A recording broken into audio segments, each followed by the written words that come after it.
Hello everyone and welcome. Today we're going to be talking about torsion springs, broken torsion springs. I have this torsion spring from my garage door that broke and I had to replace it. I'm going to tell you everything about replacing garage door torsion springs, how to do it, how to maintain them, all the tips and tricks I've learned along the way, and how easy it is to do as long as you're careful. So let's get started.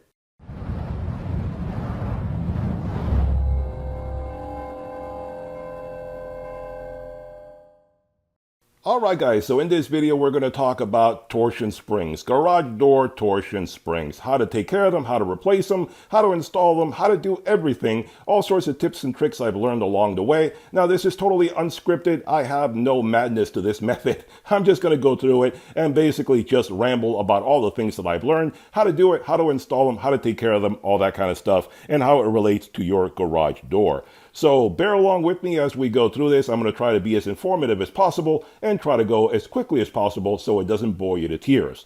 So basically, that is a torsion spring up there. How do torsion springs work? I'm sure you probably wonder. Some of you may already know. But if you don't know, it's really quite simple, quite ingenious process. The torsion spring up there works like a giant rubber band that's been wound up. As you can see, if you look at it closely, you can see that it's wound up. You can see the lettering there. You can see that it's wound up. So that one is already installed and wound to the proper specifications. So the way it works is that spring is wound up and it is tightened to that tube right there. Tube because that is hollow. It's not solid. It's not a rod. It is a tube. It is a hollow tube. That tube then transfers the winding, the torque, basically to those end buckets right there, whatever they're called, end caps, end buckets, I don't remember what they're called. That in turn basically transfers the force down that cable that you see right there to the bottom of your door. And that is what actually lifts up your door. That cable on each side, there's one on each side, and that cable is what lifts up your door. And that cable is under tension. I'll show you right now. It's kind of like a guitar spring. You see how that is under pretty good tension right there. And that is what it uses to lift up the garage door. So very simple process. Now you understand how it works. And one thing to point out also, if something breaks on your garage door assembly, don't feel that you need to replace the entire garage door. All these parts are replaceable, very easily replaceable, and they're quite easily available nowadays. They didn't used to be. But nowadays, they're very easily available on Amazon, eBay, Home Depot, Lowe's, any one of these places. Even garage door companies will sell it to you. And I'm going to tell you a little story about that in just a little bit. But all these different parts are available. So don't think you need to replace your entire garage door just because one of the parts goes bad. You can replace it yourself, or you can pay someone to replace it if you don't want to do it yourself. But the problem with that is that if you pay someone to replace things for you, they may be a little bit unscrupulous, and some of them may want to start replacing more things than what is actually necessary. And that's one of the problems with doing this. That's why I learned to do everything myself, and that's the second spring that I replaced. Because when I moved into this house over 20 years ago, about a year or so after moving in here, that spring broke. So I replaced it with this one. And then now, 20 years later, that spring broke again. So I did it again for the second time. It's not a fun job. It's not something I look forward to doing, but it needed to be done. So I did it. And I'm going to tell you exactly how to do it so you can do it yourself when your spring breaks. If you have a torsion setup on your garage door, which is the smoothest setup out there, not some of the other ones which have the springs kind of like up here on the side over here where it's at the end. Those are much more difficult to use, rougher on the door. They're not as stable when they're lifting up the door. This gives you a much smoother lifting of the door, this torsion design. So this is your basic setup, the most basic setup that there is out there, and that's what I'm going to cover right now. I'm not going to talk about the easy wind or whatever it is, the ones that have like a big black box at the end of it, and then you take like a drill to tighten it up. I'm not going to cover those right now because I don't know anything about those. I've never done it. I don't know anything about them, so I'm not going to talk about them. I'm going to talk about your basic setup and how that all works. So basically, like I said, that spring goes on that tube right there, and that goes attached to those buckets or those canisters, whatever you call them.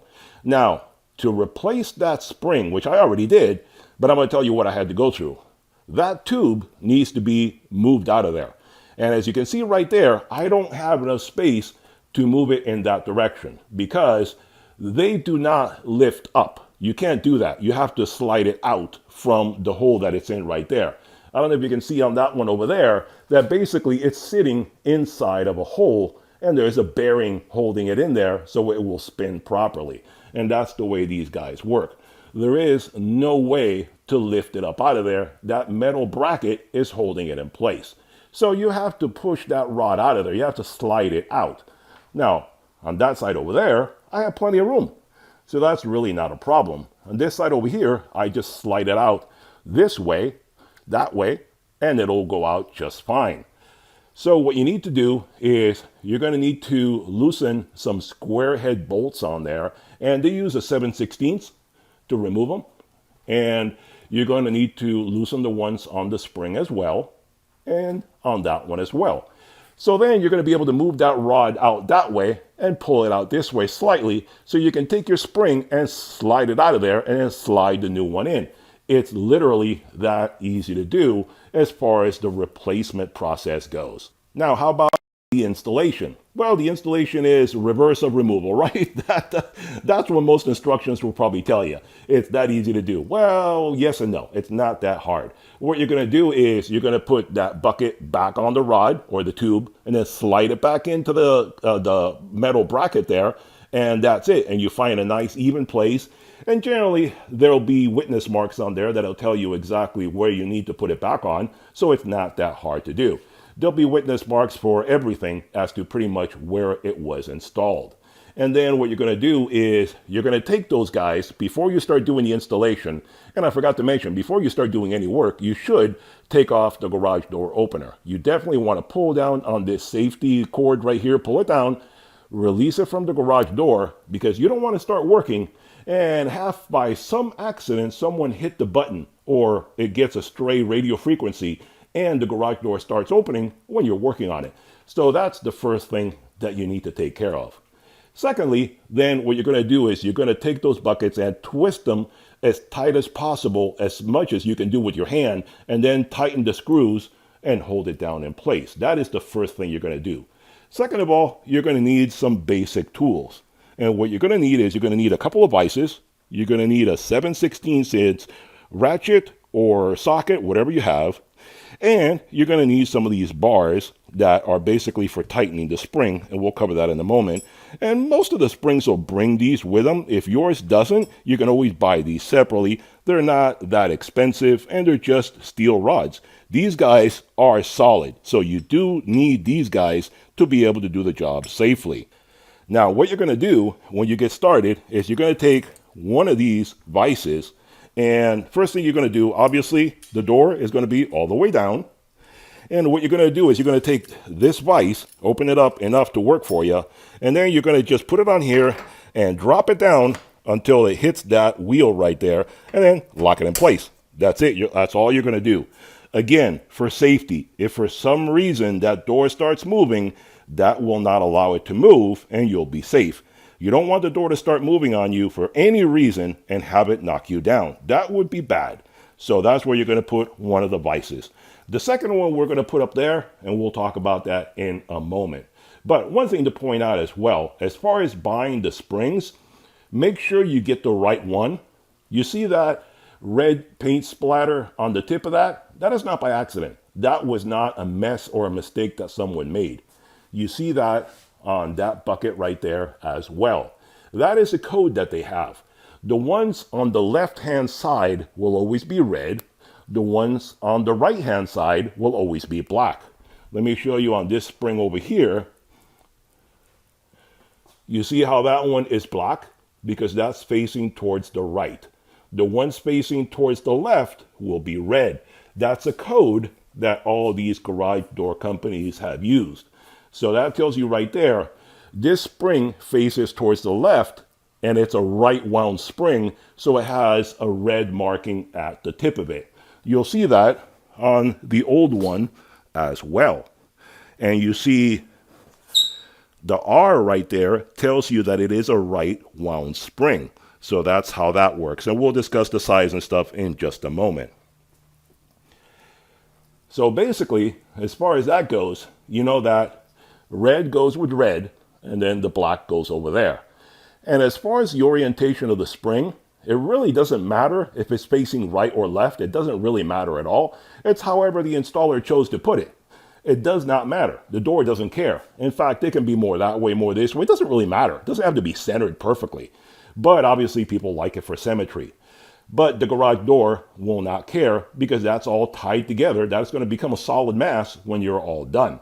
So if you have a door that faces that way, buy the appropriate spring. Facing this way, buy the appropriate spring. That's all there is to it. And it gets all tightened right here. And that's one thing, you have some nuts and bolts over here on this end that you're going to have to release to be able to get the spring out of there. Not that hard. Again, these are probably 1/2 or 9/16, I forget. No big deal. They're standard sizes. You can probably use some metric if you want to, but they are SAE standard sizes. And you can see that there is a bearing in there. You see that right there? There's a bearing in there. And there are bearings as well in those buckets. You can't see it from the front and you can't see it from the back because it has a metal plate, but they are in there. And that's one thing that you're going to want to do. When you have all this taken apart, you may as well clean it and lubricate it. That is a smart thing to do. After 20 years of sitting there like that one over there, it gets really dirty, grungy, crusty, sticky. It's a mess. So when you have it taken apart, that is the best opportunity for you to clean all that stuff up. Clean the rods, clean the buckets, clean everything, and lubricate the bearings. That's the time to find out, are your bearings still good or not? If they're all rattly and noisy and stuff and they're a sealed bearing, you can't lubricate it, time to replace it. Don't put the old ones back on because they're going to cause you a lot of drag and therefore give you more trouble with a noisy door, and the spring will break down that much faster. Mine were easy enough to lubricate. They were a little bit rattly and growly and stuff, but once I cleaned them up and put some new grease in them, they were perfectly fine. So I kept on going. But if yours are not, do not use them, replace them. They're only like, I don't know, $3-5, something like that. Not very expensive at all. So it might be $15-20 to replace all three of them. Not a very huge expense. And one of the things about these guys as well, some springs will bring you the bearing with it. Some of them will bring you a plastic bearing or a plastic bushing. I don't recommend using the plastic one because it will not last as long as a metal bearing. The metal bearing can be lubricated and will last you 10 times longer. The last thing you need is to have that plastic bushing go bad on you, and then you have to do this process all over again after just a few years. And trust me, even though it is not a horrible process, it is not fun either. So you don't want to have to go through this any more than you actually have to.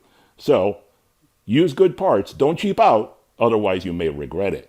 All right, let's talk about the actual installation of your new spring. Once you slid it in there and it's nice and in place just like it is right now, first of all, you're going to tighten all the nuts and bolts on that side. That's the first step right there.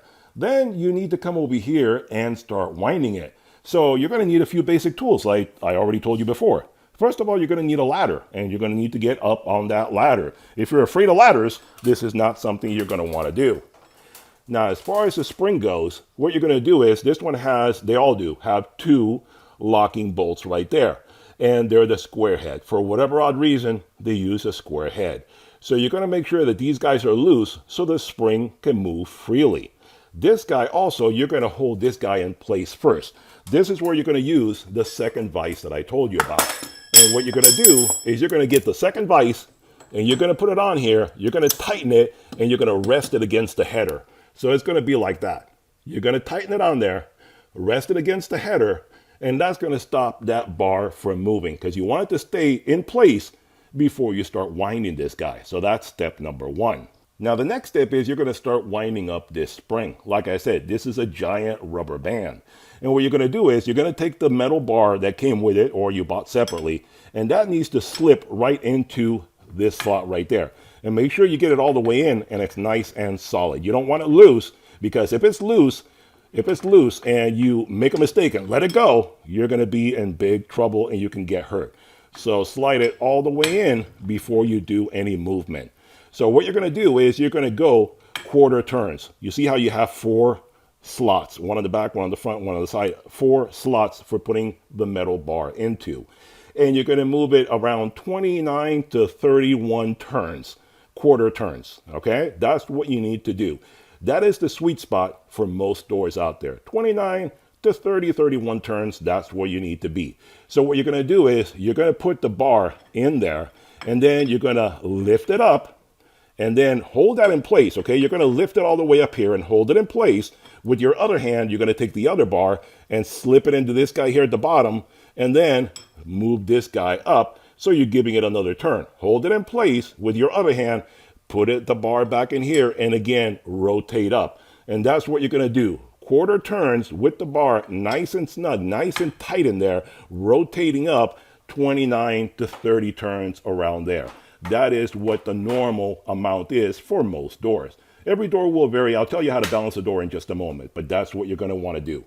Once you get to the 29, 30, 31, or whatever you decide, what you're going to do is you're going to hold that up here with one hand, and with the other hand, you're going to tighten these guys up, snug it down as tight as you can. There are no torque specs, okay? When you feel that it is nice and tight against the bar, then start slowly dropping that down, and you'll know if it'll keep going, then it's not tight enough. You need to go back and tighten them. If it stops, then just pull out the bar and you're done. And that's all there is to it. It's not that complicated. Then take this guy off of here, because otherwise it won't let anything move, and then you'll be fine. And that's all there is as far as installing that guy. These guys over here, you already tightened it previously before you started. And that gives you a closer look at the bracket, so you can see that you can't slip it out of there going up or down or sideways. You have to slide it in or out of the hole. So that's the way that bracket looks right there. It has holes on the side because sometimes these may go mounted on the wall or something, but in this case, they're not. So that's the way these guys look. You see right there? You cannot see the bearing from the front or the back because it's blocked. But once you move the bucket and you move it slightly over here onto the tube, then you can have good access to it and you can lubricate it from the back. So that's a basic maintenance feature thing to do right there. And I'll talk about maintenance as far as this guy goes in a moment.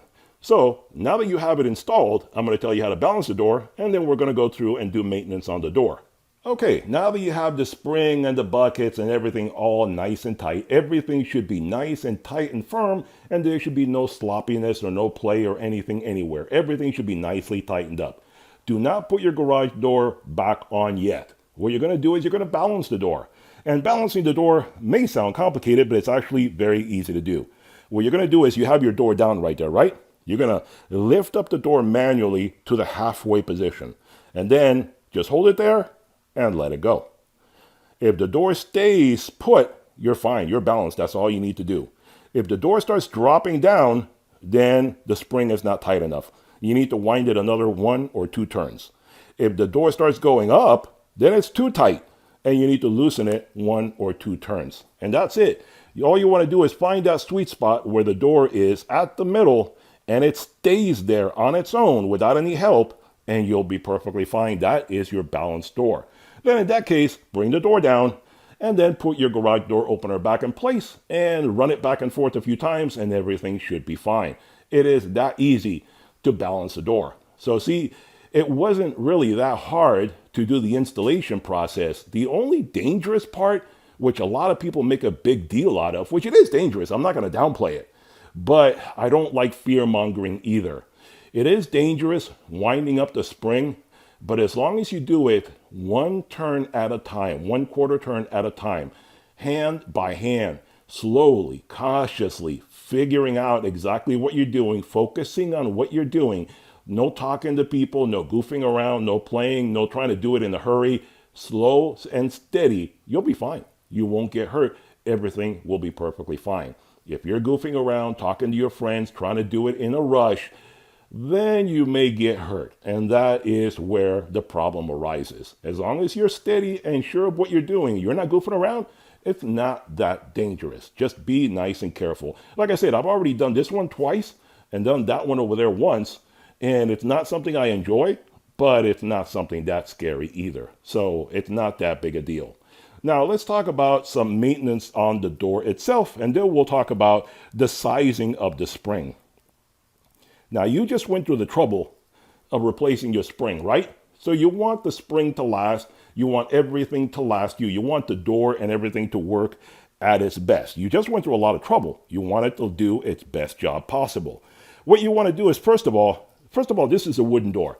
Metal doors may be different, but this, you can see that is a wooden door, okay? So all of these hinges are screwed into the wood members. So first of all, go through and make sure that all the screws are nice and tight. I don't know how it is on metal doors, but on this one, you make sure that all the screws are nice and tight, because you don't want play in the door. As it's going up, you have the two sections there. You want it to be together up and down. You don't want it to be pulling against each other and squeezing and all that, because that will cause problems. So you want everybody to move together as one unit. So tighten all the screws first. Second of all, go through and lubricate all the moving parts. All these hinges, what you need to do is put some lubricant in there. I mean, you can use 3-in-1 oil, motor oil, any of that kind of stuff. Don't use WD-40. You can use WD-40 first to clean it out. If it's really dirty, you can use that to clean it out, but not as a permanent lubricant. You want to use some kind of oil. And they do sell some garage door lubricants and stuff. If you want to get that expensive stuff, go ahead. If you're cheap like me, you use motor oil. That is most abundant and readily available, and you can put it in there. So get it in through the sides here and stuff like that. And some of the hinges will have a split down the middle. You can try to get it in through there, and that way it'll lubricate everything nicely for you. All these double rollers here, get all that in there. You see that I lubricated it already, and then you wipe off the excess. Do not lubricate inside the track. You don't want to do that. Just the hinges. That in there, you don't want to get oil in there. That's a big mess, and it's not going to do you any good at all. So don't mess with that. So on both sides, you go through, you do all the rollers and stuff like that, and you should be fine. Now, as far as the spring is concerned, well, first of all, let me say the buckets. There's nothing you need to do there. Nothing at all. Don't put any oil on the buckets or the cable. Nothing at all. Leave it dry. The bearing is the only part in there that you need to lubricate before you do the installation. That's it. The spring, on the other hand, we already talked about the bearing on that one. Clean and lubricate the bearing at the end of that, because there's 3 bearings there. Each bucket will have a bearing, and then the spring has a bearing. So 3 bearings in total. That's it. Now, the spring, if you want it to last you the longest amount possible, there are, again, some lubricants you can buy and spray it on there. That's fine. If you want to do that, go ahead. WD-40 is not recommended. It will not do the job for the long haul. What you're going to do, again, 3M oil or motor oil, either one of those. And what you're going to do is just pour it over the top of the spring, let it drip down between all the spring openings or whatever it is, all the windings. Let it drip down between it. Have a rag underneath it so you can catch the excess oil, and then just wipe it off. Wipe off any excess. You don't need to wipe it clean when you're done. Leave the oil on there. Just wipe off the excess and leave it nicely oiled up, and that'll keep it from getting rusty, and it'll make it work more efficiently because the oil will remain in between the windings, and that'll reduce any friction and heat buildup as the spring goes up and down. Because as the spring goes up and down, it is winding and unwinding every single time. So that's what you're trying to reduce, is friction, heat buildup, and so forth, which will lead to this. It will lead to it eventually finding a weak spot and breaking, and becoming rusty in certain spots like this one did. As you can see, in some of the windings, some moisture got in there, and it got kind of rusty. When I installed this one, I did not know about that. I learned something every day, and that's what I did with this guy. I've learned more now how to take care of them, and hopefully it'll last me longer. And this one lasted me about 20 years, so I really cannot complain much about that at all. So a little bit of motor oil, do it once, twice a year, and that'll take care of your spring, and that'll keep it running for a good long time. So that's all there is to it. Lubricate the door, lubricate the springs, and you'll be fine, and you'll get good mileage out of it. Now, let's talk about the spring itself and what you need to know about that. All right, so let's talk a little bit about the spring itself and how to select the right spring for your setup. First of all, when you unwind your spring, you will magically see all sorts of letters and numbers appear. When they're wound up like that, you won't see it because it's all twisted and wound up. But when it's unsprung, you'll see on there pretty much all the information you need about your spring. And if for some reason that's rubbed off or something, don't worry about it, because on the side, on the castings, most of the time, it will have information that you need. Like see on this one right there, you can see right there all sorts of stuff about the thickness of it, the size of it, all sorts of information right there that you can use as far as finding out what spring it is and what you need, etc. So read through the end casing of it, and that'll give you information on the spring. But that right there tells you the length of the spring, that it's a right wound, and that is the thickness of the wire in the spring itself. The 175 that you saw on that end right there tells you about the opening of the spring itself. How big is the opening? So that's the information that you need to know as far as selecting the spring. Now, one thing also to keep in mind is, let's say your spring size is no longer available. Like this one is a 33.5. I could not find a 33.5 to replace this one. Apparently they eliminated that size, and that will happen from time to time. So my only choices were a 33 or a 35. Never go smaller. The smaller you go, the harder the spring needs to work. So instead of going to a 33, I went to a 35, which is the next step up. So that means that spring right there is a couple inches longer, giving me a couple inches more windings. Making it a bigger, stronger spring means it has to work less hard or less work. It's a stronger spring, so it'll lift up that door much, much better.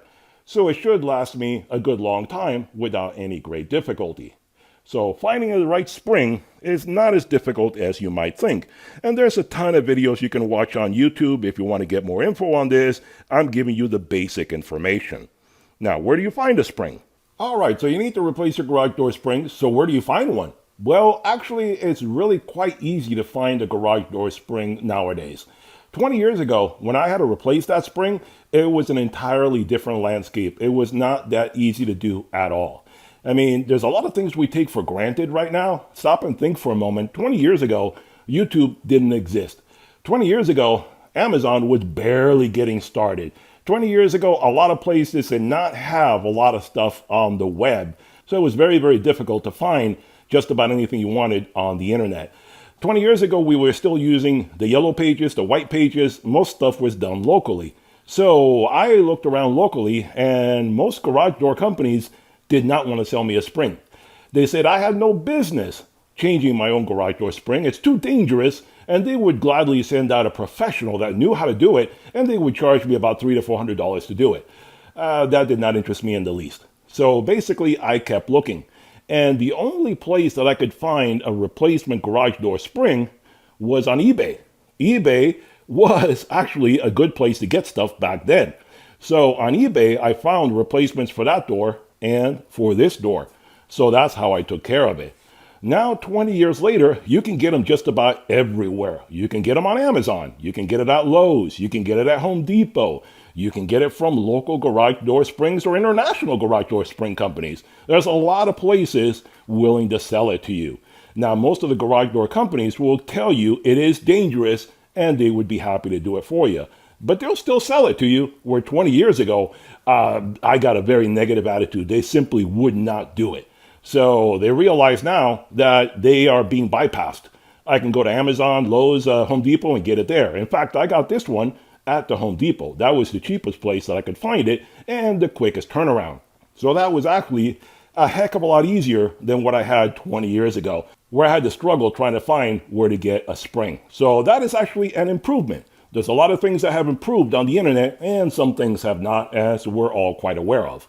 So as far as getting a garage door spring, look at Lowe's, look at Home Depot, look at Amazon, look at eBay, look anywhere on the internet, and I'm sure you can find a great place to get it. So that's really a very easy thing to do nowadays, where before it was not so easy to do at all. So this is a project that is very DIY friendly in today's economy, in today's market. And like I said before, getting someone to come out and do it for you, they'll be happy to do it. Just be careful and make sure that you get someone that's reputable and doesn't try to upsell you on pretty much everything under the sun. If you get someone that comes out and says, oh, the tube is no good, or the buckets on the end are no good, or this needs replacing and that needs replacing and the other thing, just walk away. Just say thank you, goodbye. Do not let them fool you into buying all sorts of stuff that you really don't need. I replaced this spring a couple times already, and all the other parts are original to these doors. And these doors were here long before I bought this house. So they're probably 30 years old or more, and they're still working just fine. So bear that in mind whenever you look at doing a project like this. You can do it yourself. You can save money. This spring was under a couple $100. It was not that expensive at all. If I paid someone in today's economy, I'm sure I'd be looking at $500-600 at the least, just for replacing the spring. If they want to upsell me, it's probably over $1,000. So that's how that goes. So there you go, guys. Hope that's something that you learned from. Any questions or anything on how to do any of this stuff, feel free to comment down below. I'll be happy to answer any questions for you and help you along the process so you can do it easily and safely and in a smart, safe fashion. Not a difficult project. You can handle it and you can save yourself some money, because this is something that if you have a couple doors like I do, then you're going to need to do it a few times. It's not something that's going to be one and done. So keep that in mind. You can do it. You can tackle it. Not really all that hard. So if you enjoy projects like this, be sure to hit that subscribe button so that way you can stay informed every time I produce one of these videos. And that way you can learn more projects down the road and I can save you guys some money. So hit that thumbs up button, hit that subscribe button, and I'll see you guys on the next one. Bye-bye for now.